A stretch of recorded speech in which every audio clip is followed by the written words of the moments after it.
요한계시록 12장의 말씀을 우리가 읽었는데요. 요한계시록이 너무 멀게만 느껴지면 안 된다라고 생각합니다. 왜냐하면 요한계시록의 말씀은 하나님께서 예수 그리스도로 말미암아 마지막 때를 살아갈 교회들에게 주신 말씀이기 때문에 그래요.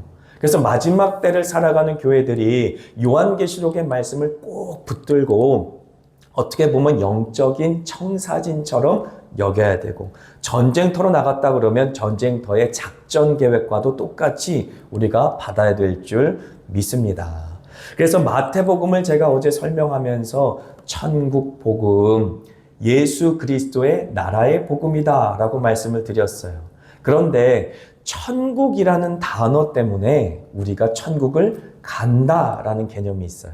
그렇죠? 천국은 가는 곳이다 라는 생각이 우리에게 굉장히 큽니다. 왜냐하면 천은 하늘 천자, 그리고 국은 나라 국자이니까 하늘나라예요. 그죠? 하늘에 있는 하나님 나라가 천국이기 때문에 사실 천국이 가까이 왔다라는 말 자체가 우리 가운데 실감이 되지 않은 것이지요. 그런데 마가복음 1장 15절에 보니까 이 말을 조금 더 실제적으로 한국말로 풀어놨어요. 뭐냐면 때가 찼고 하나님의 나라가 가까이 왔으니 라고 표현하는 것이지요. 하나님의 나라라는 말로 풀어놓은 것이죠. 그래서 천국이라는 단어는 사실 원어상으로는 바실레이아라는 단어를 쓰는데 그것은 영어로 킹덤과 가깝습니다. 하나님이 왕으로 등극하셔서 이 땅 가운데 왕이신 하나님께서 오셔서 하나님의 왕된 통치가 시작되는 하나님의 왕국, 하나님의 나라, 그것이 바로 하나님의 나라다라고 하는 것이지요. 그래서 하나님의 나라가 바로 이 땅 가운데 이미 임하였다라고 하는 사실이 마태복음의 핵심 낸 내용이다라고 제가 어제 말씀을 드렸어요. 그런데 우리가 이미와 음량을 그냥 두셔도 될 것 같아요. 네. 이미와 아직 사이에 우리가 계속해서 방황하고 있는 신앙생활을 하고 있는 우리다라고 제가 지난번에 설명을 드렸어요. 이미 우리 가운데 임한 하나님의 나라지만 아직 완성되지 않은 하나님의 나라다라고 생각해 주시면 될 것 같아요. 이미 예수 그리스도께서 이 땅 가운데 오심으로 말미암아 하나님의 통치는 시작됐고 하나님의 나라는 이 땅 가운데 임하였고 하나님의 참된 빛, 그 생명, 그 구원의 역사는 이 땅 가운데 시작되었지만 아직 완성된 것은 아니다라고 하는 것이죠. 그래서 이미와 아직 사이에 살아가면서 우리는 어떻게 보면 마지막 때에 싸울 그 전쟁을 교회라는 이름으로 싸워나간다라고 하는 것입니다. 그래서 요한계시록 12장에 보면 여인이 등장하고요. 붉은색 용이 등장합니다. 여인은 모든 보수적인 신학자들이 동일하게 교회다라고 이야기해요. 그래서 예수 그리스도로 말미암아 이 땅 가운데 세워질 교회, 그 교회는 끊임없이 붉은색 용, 사탄과 그의 추종하는 세력과 더불어 이 마지막 때에 끊임없이 전쟁하는 그림이 요한계시록 12장에 우리에게 보여주고 있는 것이다. 그러므로 교회는 결코 우리가 종교 생활하면서 가만히 그렇게 신앙생활만 하는 것이 아니라 교회라는 이름으로 묶여진 모든 공동체들은 예수 그리스도 이름에 온전히 모인 군병이 되어서 예수가 대장되어 앞서 나가시는 모든 영적인 전복전쟁, 진짜 가나안 전복전쟁이 예수와 더불어 실행되어지고 교회를 통하여 이루어지는 것이다 라고 말하고 있는 것이지요. 그런데 요한계시록 12장에 보니까 하늘에 있는 하늘나라에서는 이미 전쟁이 있었어요. 미가엘과 그의 사자들과 그리고 사탄과 그의 추종 세력들과 하늘에서는 전쟁이 있었고 그 전쟁에서 사탄은 패배하였습니다. 더 이상 설 곳이 없던 그들은 하늘에서 쫓겨났고 이를 갈며 이 땅 가운데로 내려왔다라는 것이 요한계시록의 얘기죠. 그리고 마지막 절 보세요. 17절. 마지막 절에 보면 용이 여자에게 분노하여 돌아가서 그 여자의 남은 자손 곧 하나님의 계명을 지키며 예수의 증거를 가진 자들과 더불어 싸우려고 바다 모래 위에 서 있더라. 마지막 때가 되면 주님께서 새 하늘과 새 땅을 이루실 것을 우리는 믿습니다. 하나님께서는 이미 새 하늘을 이루시기 위해 천국에서는 승리하신 전쟁을 요한계시록에 기록하고 있는 것이죠. 하지만 새 땅을 이루기 위하여서 그냥 이 순간에 새 땅이 이루어지는 것이 아니라 예수 그리스도께서 처음 오신 그 순간부터 예수님께서 다시 오실 그 순간까지 예수 이름으로 구원받은 모든 사람들을 교회라고 하는 군병으로 모집하여서 그들을 살게 하시고 그들을 통해 이 세상을 살려내심으로 말미암아 하나님의 나라 바실레이아, 하나님의 통치가 임하는 하나님의 왕국이 이 땅 가운데 임하는 것이지요. 그래서 마치 한마음교회는 천국의 대사관과도 같아요. 천국의 지점과도 같습니다. 예수의 마실레뿐만 아니라 천국의 마실레는 그러한 천국의 지점으로 하나님께서는 교회를 세워놓은 줄 믿습니다. 그래서 주님께서 무엇이라고 말씀하십니까? 주님께서 이 땅 가운데 교회를 세울 것인데 음부의 권세가 범하지 못하는 교회를 세울 것이다 라고 말씀하시는 것이죠. 절대 지지 않습니다. 이미 이긴 싸움입니다. 이긴 자가 대장 되셔서 천국에서 이미 이긴 그 승리가 이 땅 가운데 이루어질 수 있도록 저와 여러분들을 부르셨고 이기는 자로서 우리가 주님과 함께 동행하며 마지막 때의 그 전쟁을 수행해 나가는 것이다 라고 하는 것이지요. 그래서 절대 우리는 강하고 담대한 믿음을 가지고 주눅들지 말고 모든 영적인 전쟁에서 예수 그리스도 온전히 믿음으로 붙잡고 따라가며 믿음의 싸움을 싸워나가야 될 줄 믿습니다. 아멘. 그렇습니다. 마태, 마가, 누가복음을 우리는 공관복음이라고 해요. 공관복음은 똑같은 관점으로 바라본 복음서이다라고 말합니다. 하지만 마태복음만큼은 공관복음에 있어서 좀 특별한 위치를 지닙니다. 왜냐하면 하나님 나라에 대해서 굉장히 강조하고 있고 유대인들이 생각했던 하나님 나라를 철저히 부수면서 이 땅 가운데 임하는 하나님의 나라를 설명하고 있기 때문에 그렇습니다. 그래서 어제도 제가 설명했지만 분명히 유대인들은 자신들만의 왕국을 건설하였지만 이 땅 가운데 이제 동방에서 온 박사들이 유대인의 왕이 어디 있느냐라고 말했을 때 큰 소동이 일어나지 않습니까? 이 세상에 건설한 사람들의 나라와 하나님의 나라가 충돌하고 이 세상에 이미 음부의 권세가 지배한 그 모든 영적인 세력들과 하나님의 놀라우신 은혜와 은사들이 이 땅 가운데 임하며 세워진 교회가 충돌하는 역사가 이 마지막 때에 우리가 사는 삶에서 이루어지는 것이다 라고 하는 것이지요. 그러므로 영적인 전쟁에 눈을 떠야 하는 것입니다. 영어로는 spiritual warfare라는 단어를 쓰는데 영적으로 끊임없이 우리가 싸운다라는 사실을 인지하지 못하면 우리도 주님 앞에 온전한 신앙생활을 못할 뿐만 아니라 우리를 통해 살려될 영혼들도 구원해내지 못하는 그 사명을 감당하지 못하는 그러한 삶을 살 수밖에 없다라고 하는 것이지요. 성경에 보면요, 침례 요한이 그때에 세례 요한이 이르러 유대 광야에서 전파하여 말하되 회개하라 천국이 가까이 왔느니라 말합니다. 뿐만 아니라 마태복음 4장 17절에 보면 이때부터라고 말하며 예수께서 비로소 전파하여 이르시되 회개하라 천국이 가까이 왔느니라 라고 천국 복음을 선포하는 것이지요. 침례 요한도 그렇고 예수님도 그렇고 똑같이 그때에 이때부터 하나님의 때가 이르렀다라고 말하는 것이죠. 마태복음 1장 15절에 보니까 때가 찼다라고 말하는 것입니다. 그때는 무슨 때입니까? 우리가 읽은 요한계시록 12장 2절에 보니까 이 여자가 아이를 베어 해산하게 되매 아파서 애를 쓰며 부르짖더라 라고 말하고 있는 것이 아닙니까? 주님이 약속하신 때가 된 것입니다. 주님께서 이 땅에 주님의 믿음의 나라, 주님께서 새 하늘과 새 땅이 하나 되게 할 때 새 예루살렘이 이 땅 가운데 도래할 것이라고 하였는데 예수로 말미암아 이 땅에 태동될 하나님의 나라가 이 땅 가운데 태어날 때가 되었다. 그 시작은 바로 예수님께서 인간의 몸을 입고 이 땅 가운데 오실 때부터 그때부터 시작되어 하나님의 나라가 믿는 사람들의 모임 바로 교회를 통해 이 땅 가운데 이루어졌다라고 하는 선언인 것입니다. 마치 여인이 해산하는 모습처럼 때가 찼다, 때가 이르렀다, 그때다, 이때다 라고 말하는 것이요. 그때에 침례 요한도 그렇고 예수 그리스도도 그렇고 무엇이라고 선포합니까? 회개하라, 천국이 가까이 왔느니라 라고 말하는 것이지. 천국이 왔으면 왔지 왜 가까이 왔다라고 말하는 것일까요?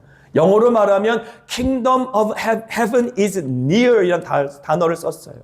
그 단어를 통해서 우리가 알 수 있는 것은 이미 임한 하나님의 나라지만 아직 완성되지 않은 하나님의 나라다라는 것을 우리에게 좀 더 확실하게 지금 보여주고 있는 것입니다. 이미 예수로 말미암아 이 땅 가운데 임하여진 하나님의 나라지만 너희들을 통해, 우리들을 통해, 교회를 통해 완성될 하나님의 나라다. 그 이야기를 우리에게 지금 증거하고 있는 것입니다. 그리하여서 그때에, 이때부터 주님께서 약속한 그날이 드디어 이루어진 것입니다. 하나님께서 태초부터 아담과 하와 이후부터 여인의 후손을 통해 그 모든 사탄 원수마귀의 머리를 으깨고 구원의 복음이 완성될 것이라는 그 놀라운 언약의 약속이 시간을 흘러 공간을 지나 바로 예수님이 오신 그 순간부터 이 땅에 하나님의 나라가 마치 여인이 해산하여 그 모든 아이를, 남자아이를 출산함 같이 이 땅 가운데 하나님의 나라, 바로 교회를 태어나게 하시고 이 땅에 임한 새 예루살렘, 아브라함의 믿음의 후손들이 만들어낸 그 새 예루살렘이 이 땅 가운데 임하는 역사. 그리하여서 세상 사람들이 그 교회를 바라보면서 하나님의 나라를 꿈꿀 수 있고 또 하나님의 복음을 들을 수 있는 그 생명의 맛을 볼 수 있고 생명의 빛을 느낄 수 있는 그런 하나님의 나라가 저와 여러분들의 모임, 바로 교회를 통해 이 땅 가운데 이루어진다라고 하는 것입니다. 여호수아를 앞세워 가나안 정쟁을 하였던 그 모습을 우리 머릿속에 연상하면서 마태복음을 봐야 하는 것이지요. 그래서 마태복음으로 한번 넘어가 보세요. 요한계시록 말고 원래는 마태복음을 제가 강의하기 위해서 요한계시록 12장의 말씀을 배경으로 설명한 것이거든요. 마태복음 5장 어제 읽은 말씀은 산상수훈, 산상보훈이라는 말씀입니다. 그래서 예수님께서 무리를 바라보시고 산에 올라가 앉으사 입을 벌려 가르치기를 시작하시는 장면부터 천국의 백성들에게 꼭 필요한 말씀을 베푸시는 장면이죠. 그런데 그 장면 전에 무엇이라고 기록되어 있습니까? 4장 23절에 보니까 예수께서 온 갈릴리에 두루 다니사 그들의 회당에서 가르치시며 천국 복음을 전파하시며, 할렐루야, 천국 복음을 전파하시며, 하나님의 나라의 복음, 내가 이루는 그 나라가 바로 하나님의 나라다. 여기 있다 저기 있다 하지 말 것은 천국은 보이게 임하는 것이 아니라 너희의 심령 가운데 임하는 것이 하나님의 나라, 내 이름으로 이루는, 나의 이름의 권세로 이루는 그 나라이다 라고 주님께서는 천국 복음을 전파하시는 것이죠. 백성 중에 모든 병과 모든 약한 것을 고치시니 그의 소문이 온 수리아에 퍼진지라. 사람들이 모든 앓는 자, 곧 각종 병에 걸려서 고통당하는 자, 귀신 들린 자, 간질하는 자, 중풍병자들을 데려오니 그들을 고치시더라. 사탄 원수 마귀로 말미암아 이 땅 가운데 조롱당하고 농락당하는 사람들, 죄라고 하는 그 형벌로 말미암아, 저주로 말미암아 사탄이 가야 마땅할 그 지옥에 끌려가고 있는 죄의 노예들, 그들을 지금 예수님께서 부르고 계시는 것이에요. 그래서 갈릴리와 데가볼리와 예루살렘과 유대와 요단강 건너편에서 수많은 무리가 따르니라. 할렐루야. 예수님이 이 땅 가운데 오시자, 그가 입술을 벌려 천국의 복음을 전파하시자, 사탄 원수 마귀에 눌려 있어 고통받는 모든 영혼과 심령들, 죄라는 저주의 사슬이 끊어지고 해방의 기쁨이 임하면서 그들이 주님께로 몰려오는 것입니다.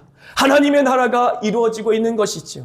하나님의 나라는 어떤 땅이나 지역을 말하는 것이 아니라 예수의 이름으로 말미암아, 그의 복음의 능력으로 말미암아 예수 안에서 이루어지고 우리의 심령 가운데 임하는 하나님의 나라다라는 것을 지금 보여주고 있는 것입니다.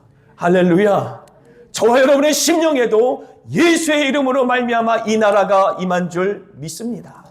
그 바실레이아, 하나님의 통치가 임하는 하나님의 나라, 그 나라가 마태복음의 핵심인 것이, 예수님도 침례 요한도 구구절절히 설명하지 않고 그가 온 힘을 다 짜내서 외쳤던 것이 바로 회개로 말미암아 우리 마음과 심령에 천국이 임한다, 하나님의 통치가 임한다라는 굉장히 단순한 복음이었던 것입니다. 그래서 우리가 1907년의 평양 대부흥운동을 기억하십니까? 1907년 평양에 큰 부흥의 운동이 있었을 때에 그 부흥의 운동은 회개의 운동이었어요. 하나님의 영이 이 땅 가운데 임하시고 예수의 영으로 말미암아 우리 마음과 심령 가운데 생명의 빛이 임하였을 때에 우리의 마음과 심령 가운데 있는 모든 죄와 악이 드러나고 회개함으로 말미암아 그 모든 죄의 사슬은 끊어지고 저주는 소멸되어지고 하나님의 나라가 우리 마음 가운데 임하는 역사, 그것이 바로 회개의 역사로 말미암아 이 땅 가운데 사람들의 심령 가운데 임하는 하나님의 나라다라고 하는 것이죠. 그러므로 천국 복음이 너무나 우리 마음과 심령 가운데 은혜롭게 적용될 수 있는 것입니다. 회개하라, 천국이 가까이 왔느니라. 하나님의 나라는 오직 회개함으로 말미암아 사람의 마음에, 죄인의 마음에 저주받아 지옥에 갈 수밖에 없는 그 심령들 가운데 임하여져서 더 이상 죄와 악의 지배를 받지 아니하고 더 이상 사탄 원수 마귀의 놀이개로 전락되지 아니하고 이 세상에 살아가면서도 그 천국을 누리는 하나님의 백성, 이 땅에 살아가면서도 그 천국의 빛을 소유한 빛의 사람들, 이 땅에 살아가면서도 천국의 맛을 낸 그 소금 같은 사람들, 그러한 사람들이 바로 이 땅 가운데 회개함으로 말미암아 태어난다라고 말하는 것입니다. 오직 예수의 이름으로 말입니다. 여인이 해산하는 고통을 인내하며 이 땅 가운데 교회를 출산함 같이 예수 그리스도의 십자가로 말미암아 예수를 믿는 모든 자들은 멸망하지 아니하고 영원한 생명을 얻게 되는 천국을 소유하는 것이지. 그러므로 천국은 가는 곳이 아니라 천국은 이미 임한 것이고, 그리고 그 천국은 우리가 마음과 심령 가운데 날마다 누릴 수 있는 것임을 믿습니다. 그러므로 우리가 성경의 말씀을 있는 그대로 믿어야만 해요. 죽은 다음에 가는 곳이 천국이 아닙니다.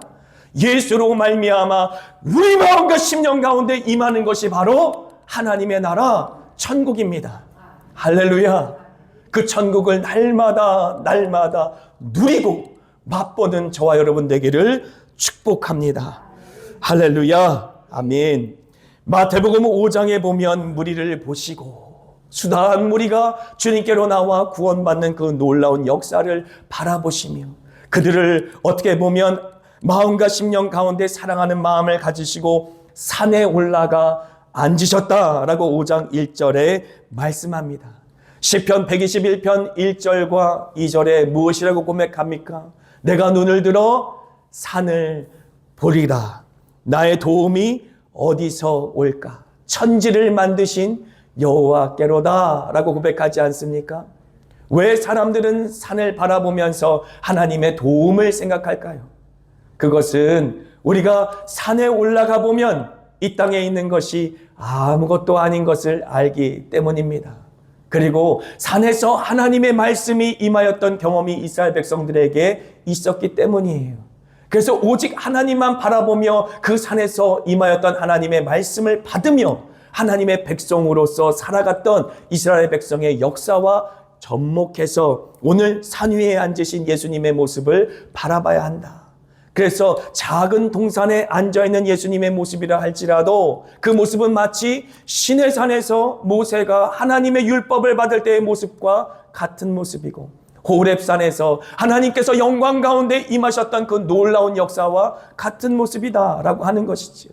그때 하나님께서 하나님의 말씀을 이스라엘 백성들에게 주심으로 말미암아 하나님이 왕이 되시고 그 말씀을 받은 이스라엘 백성들은 하나님의 백성의 관계가 맺어졌던 것처럼 지금 예수 그리스도께서 예루살렘의 왕으로 등극하시고 그 산에 앉으셔서 그 입술을 벌려 예수 그리스도께서 말씀을 증거하실 때에 그 말씀을 받는 모든 사람들은 예수의 백성, 예수의 통치가 임한 그의 나라의 백성이 되어 예수가 왕이며 그들은 백성의 관계가 맺어지는 아름다운 그림이 지금 5장에 우리에게 보여지고 있는 것입니다.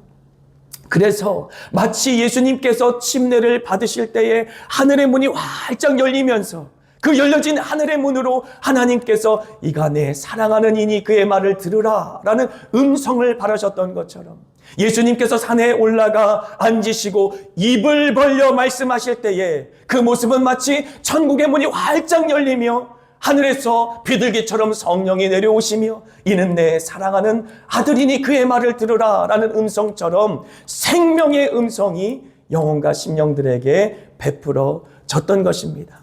그래서 3절부터 6절까지의 말씀을 보니까 이 모든 말씀은 사실 하나님과 백성 사이에 우리 가운데 맺어져야 될 수직적인 이야기입니다. 심령이 가난한 자는 복이 있다 말씀하시고 애통하는 자는 복이 있다 말씀하시고 온유한 자는 복이 있다 말씀하시며 의에 줄이고 목마른 자는 복이 있다 말씀하시는 것이지. 하지만 이렇게 끝나지 않습니다. 7절부터 10절까지는 수평적인 관계에 대해서 말씀하십니다. 우리가 서로 사랑하며 이웃을 내 몸처럼 사랑하라는 주님 말씀처럼 긍휼히 여기라고 말씀하시고 마음이 청결해야 된다 말씀하시며 화평하는 자가 되어야 되며 의를 위해 박해받는 자가 되어야 된다라고 말씀하시는 것이지요. 그래서 어떻게 보면 이 말씀은 우리에게 주신 마태복음 22장 37절로 40절까지 주님이 주신 가장 큰 계명의 말씀과 같은 맥을 갖고 있습니다.